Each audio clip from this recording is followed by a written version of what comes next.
오늘 우리에게 주시는 하나님 말씀 요한복음 7장에 있는 말씀이 됩니다. 요한복음 7장 3절로 7절까지 이제 하나님 말씀 받도록 하십시다.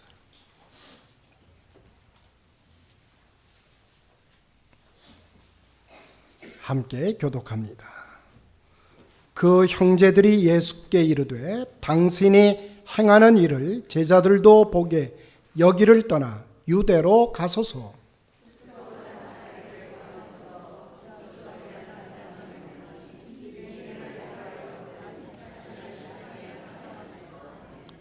이는 그 형제들까지도 예수를 믿지 아니함이러라.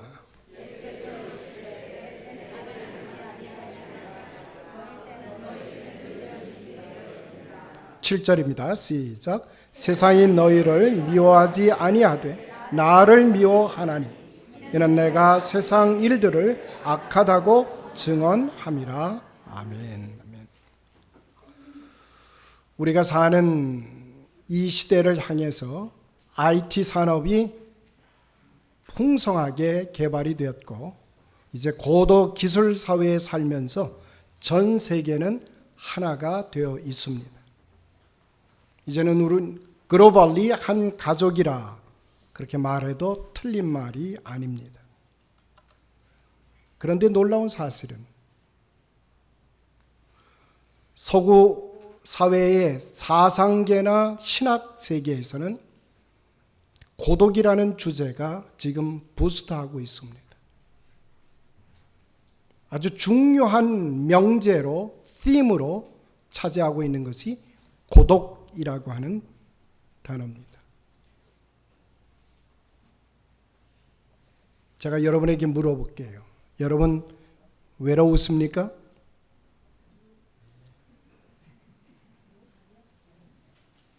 어떤 분이 이렇게 얘기해요. 외로울 시간이 없습니다. 얼마나 재미있는 일이 많은지, 얼마나 흥미진진한지 우린 지금 고독할 시간이 없고 외로울 시간이 없습니다. 그런데 미국 문화 속에서 애완동물들을 사랑합니다. 꽃을 열심히 가꿉니다. 그리고 자주 파티를 열곤 합니다. 이런 우리들의 행동 밑바닥에는 외로움과 고독이 관련되어 있다는 연구 논문이 발표됐습니다. 그리고 여러분이 아시는 대로 리즈만이라고 하는 학자는 군중 속의 고독이라는 말을 공식적으로 사용하기 시작했습니다. 인간의 고독은 외진 산골짜기에서만 있는 것이 아니라 오히려 인파가 흐르는 거리 속에 고독이 숨겨 있다고 말합니다. 고독은 인간 내부에 있지 아니하고 인간들 사이에 고독은 잠재되어 있습니다. 현대는 점점 외부 지향적 인간과 전파 탐지기 형의 인간으로 변해가고 있습니다. 외부 지향적 인간이라는 말은 남의 행동에 민감하고 사고와 행동 양식이 획일화되어가는, 강요당하는 표준화와 평균치라고 하는 유행이 압도해가는 인간의 모습입니다. 너나 할 것 없이 우리는 유행에 민감합니다. 그러면 그럴수록 우리 속의 알갱이는 점점 비어갑니다. 공허함과 고독감을 맛보며 삽니다. 전파 탐지기형의 인간은 외부에서 발산하는 신호에 재빨리 포착해서 스스로의 행동을 그것에 적용시켜 갑니다.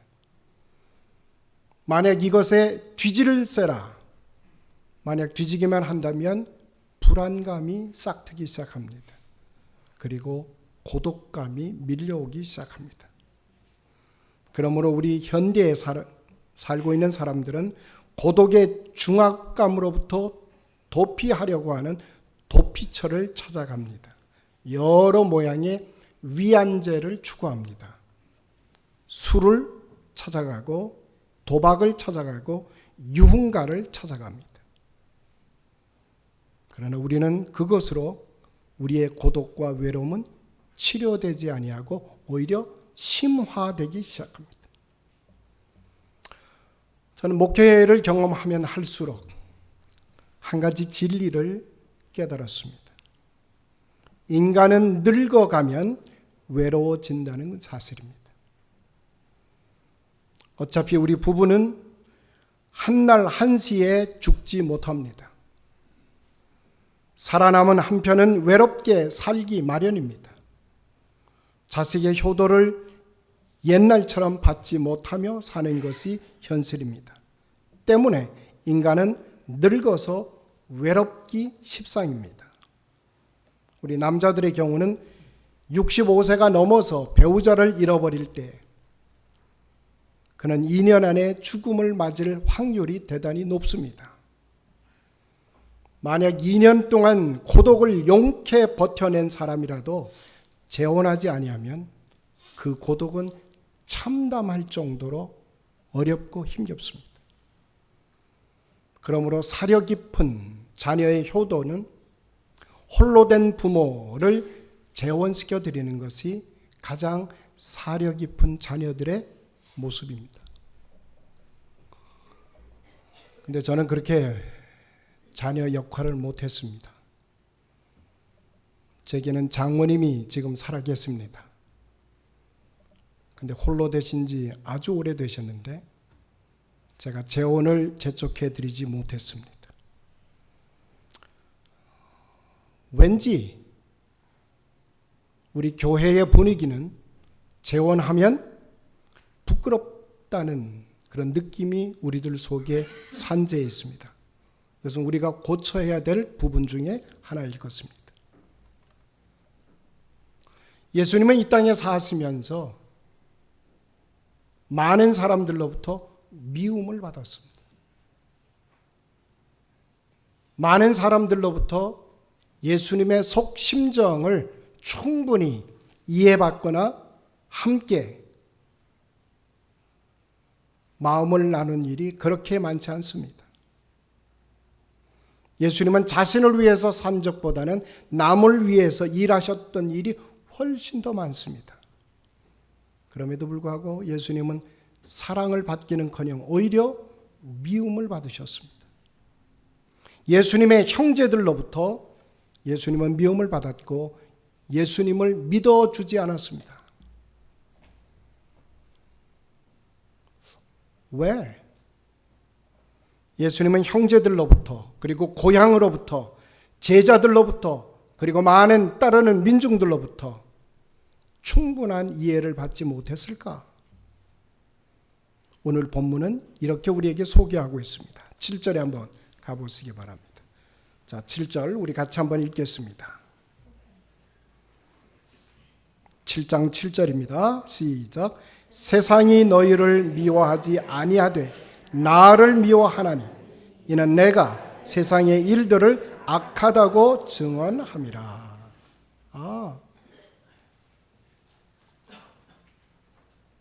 왜 예수님은 형제들로부터 그리고 고향 사람들로부터 그리고 주변에 있는 사람들로부터 사랑받지 못했을까? 예수님은 마치 어둠 속을 비치는 찬연한 빛과 같았습니다. 사람들이 악한 모습으로 살아갈 때 주님은 오셔서 그 악한 모습들을 지적하셨습니다. 우리가 살아가는 삶의 모습, 악행하는 자들은 빛을 싫어하기 마련입니다.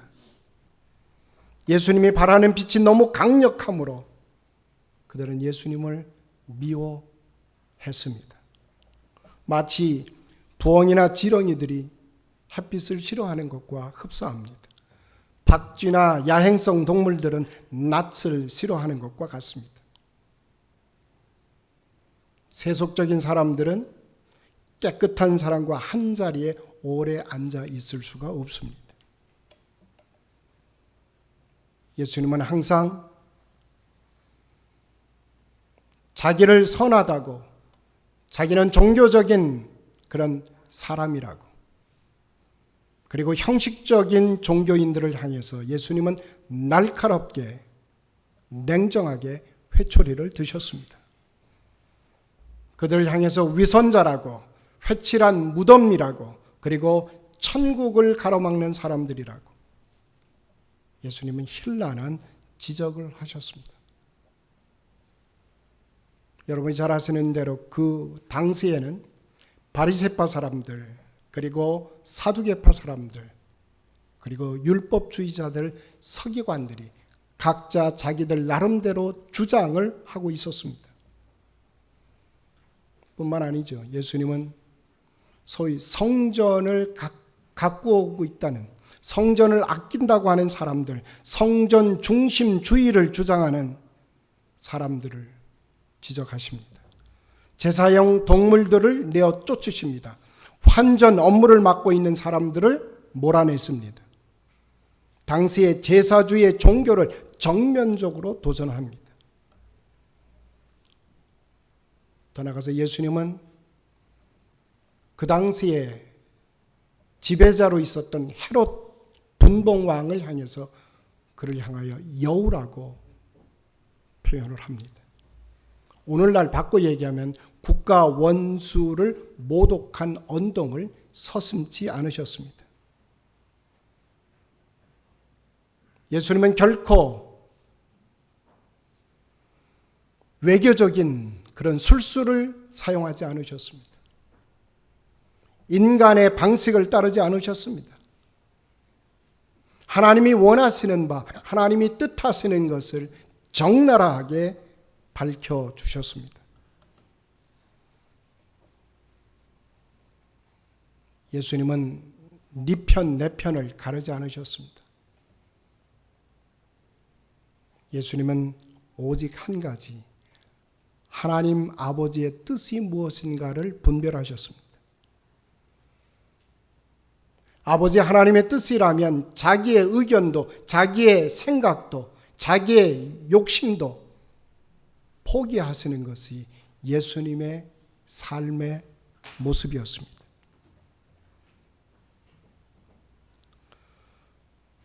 이 세상 사람들은 아직도 내 고향을, 내 지방을, 내 교파를 고집하고 고수하려고 합니다. 그렇기 때문에 항상 거기에는 경쟁이 숨어 있고 전쟁이 숨어 있습니다. 오늘 우리는 예수님을 닮아가기를 소원합니다. 내 안에 있는 나를 제어하지 아니하면, 내 안에 있는 나의 고집이 없어지지 아니하면 하나님 나라를 볼 수가 없습니다. 무슨 주의의 사람이 되면 그는 싸움하는 싸움꾼이 됩니다. 예수님은 우리에게 이렇게 가르칩니다. 무아, 너 자신이 없는 사람으로 살라고 하는 것입니다. 예수님은 유대인으로 로마인과 싸운 것이 아닙니다. 예수님은 무아의 사람으로 무슨 주의자들과 싸우셨습니다. 예수님은 화평의 사람으로 투쟁하는 사람들의 미움을 받았습니다. 예수님이 살아가시면서 제일 힘겨운 고독함은 사람들이 그의 뜻을 알아주지 않았기 때문에, 형제들이 자기를 몰라주었기 때문이 아닙니다. 예수님은 십자가에서 시편 22편에 담긴 말씀을 기도로 외치셨습니다. 하나님께로부터 응답받지 못하는 순간, 그는 이제까지 경험했던 고독의 몇십 배의 아픔을 그는 경험할 수밖에 없었습니다. 나의 하나님, 나의 하나님, 어찌하여 나를 버리시나이까? 살려달라 울부짖는 소리 들리지 아니하시옵니까? 나의 하나님, 온종일 불러봐도 대답 하나 없으시고 밤새도록 외쳐도 모른 채 하십니까? 하나님 아버지께로부터 외면당하신다고 하는 이 외로움을 예수님은 감내해 내셨습니다.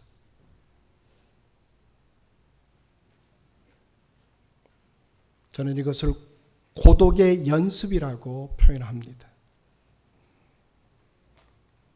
십자가에 달리신 예수님을 보시기 바랍니다. 예수님은 바리새파 사람도 아니요 사두개파 사람도 아닙니다. 로마인도 아닙니다. 유대인도 아닙니다. 그는 진정 인간이셨습니다. 나의 이기심과 나의 욕심과 나 자체를 벗어난 하나님의 형상을 가진 참 인간의 모습이셨습니다. 이제 우리는 우리의 외로움과 우리의 고독을 해결할 수 있는 해결점을 찾게 됩니다.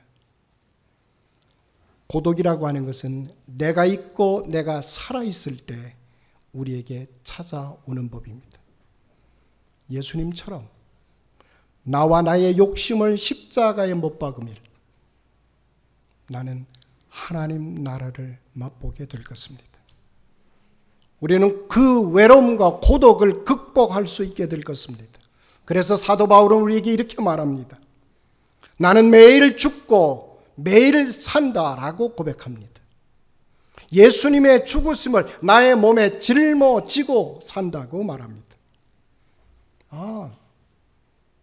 바울이 고백한 그 말의 진정한 뜻이 무엇인지를 이제 우리는 알게 됐습니다. 여러분이 잘 아시는 모세는 광야로 낙향하여서 40년간 고독 수업을 받게 됩니다. 고독을 배우면서 그는 인간적인 자신감, 이집트의 왕궁에서 배웠던 왕자의 자존감과 자만심을 그는 세월의 흐름 속에서 깎아내고 씻겨냅니다. 그리고 그는 그 광야 한복판에 정갈한 한 노인으로 하나님의 음성을 듣습니다. 떨기나무 숲가에서 들려오는 하나님의 음성, 모세야, 모세야. 하나님의 그 음성을 정갈한 한 노인이 되어서 그 음성을 듣고 비로소 호렙산 하나님과 마주하는 민족의 지도자로 탄생하게 되는 것입니다. 우리가 잘 아는 구약 성경의 욥이라는 인물은 왜 의인이 고난을 당해야 됩니까? 왜 의롭게 사는 사람이 고통을 받아야 됩니까? 그는 하나님께 부르짖었습니다. 홀로 앉아 고독 수업을 그는 끝내고 난 다음에 비로소 하나님을 만나는 대환희의 사건, 대구원의 경지를 그는 경험하기 시작합니다. 그렇습니다. 우리들의 삶이라고 하는 것은 고독 수업을 끝내기 전에는 하나님을 불러도 하나님은 침묵하십니다. 우리가 아무리 큰 소리로 하나님을 찾아도 하나님은 우리에게서 침묵을 하신다고 하는 사실입니다. 그러나 우리의 고독 수업이 통과될 때 하나님은 우리를 만나주시고 그리고 우리를 하나님의 일터의 주인공으로 새롭게 불러주십니다. 그리고 우리가 경험했던 그 아픔과 고난의 진정한 의미는 우리에게서 해소되고 달아나 버리기 시작합니다. 질문에 답이 있는 것이 아닙니다. 질문 자체가 우리에게서 떠납니다. 하나님 경험의 환희가 압도적으로 우리 안에 들어올 때 문제 자체가 없어진다는 말입니다. 기억하시기 바랍니다. 하나님은 사랑하는 사람에게 종종 고독을 주십니다. 그리고 그 고독을 통해서 인간과의 교제를 잠시 끊고 내면의 세계로 들어가 초월의 세계로 하나님을 만나 하나님의 손을 잡는 특별한 경험을 하게 하십니다. 저는 우리 회빛 장로교회 저와 여러분이 우리의 지난날의 아픔들, 지난날의 외로움들, 제가 이곳에 오니까 어떤 분이 그렇게 말합니다. 그동안 너무 힘들었습니다. 그동안 너무 외로웠습니다. 한 노예 안에 있는 한인 노예인데 노예도 우리를 알아주지 않았습니다. 한 교회라고 말하는 그 노예에서 우리가 얼마나 힘겨운지, 우리가 얼마나 외로운지를 쳐다봐 주지 않았습니다. 저는 여러분에게 지난 몇 년 동안 지나갔던 여러분의 외로움, 여러분의 고독함이 오히려 하나님을 만나는 축복으로 이어져 가게 되기를 간절히 소원합니다. 고독은 하나님의 은혜의 길입니다. 하나님이 사랑하시는 자에게 주시는 축복입니다.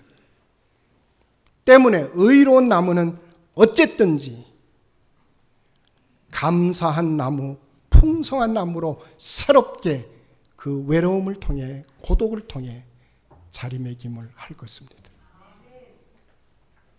저는 우리 페이필 장로교회가 바로 그런 대환희와 이 구원의 놀라운 축복을 여러분의 이웃들에게 함께 증언해 줄 수 있게 되기를 소원합니다. 우리 광고 시간에 우리 구약 성경 우리 필사하는 일을 광고해 드렸습니다.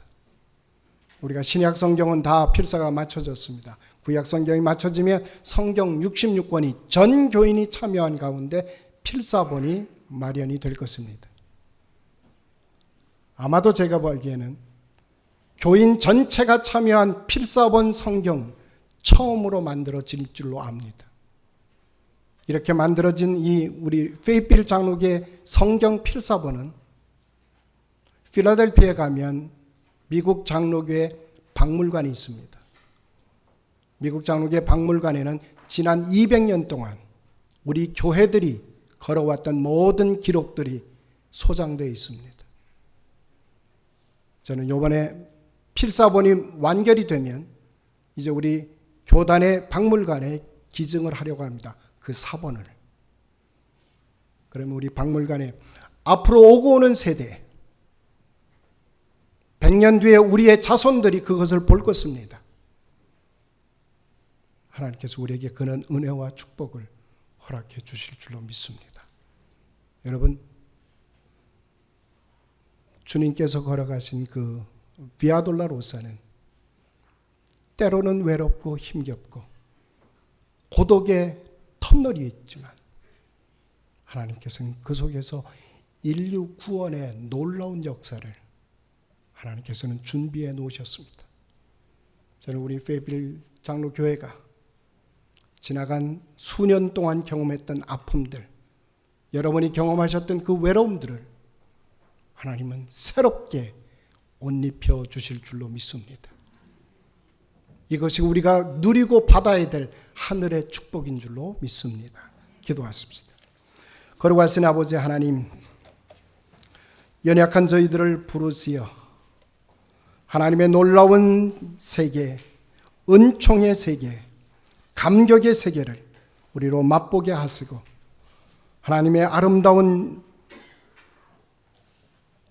그의 나라를 우리의 삶에서 실현시켜 갈 수 있도록 길을 열어주시니 감사를 드립니다.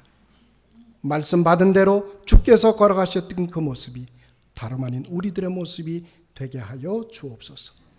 예수님의 이름으로 간절히 기도드리옵나이다. 아멘.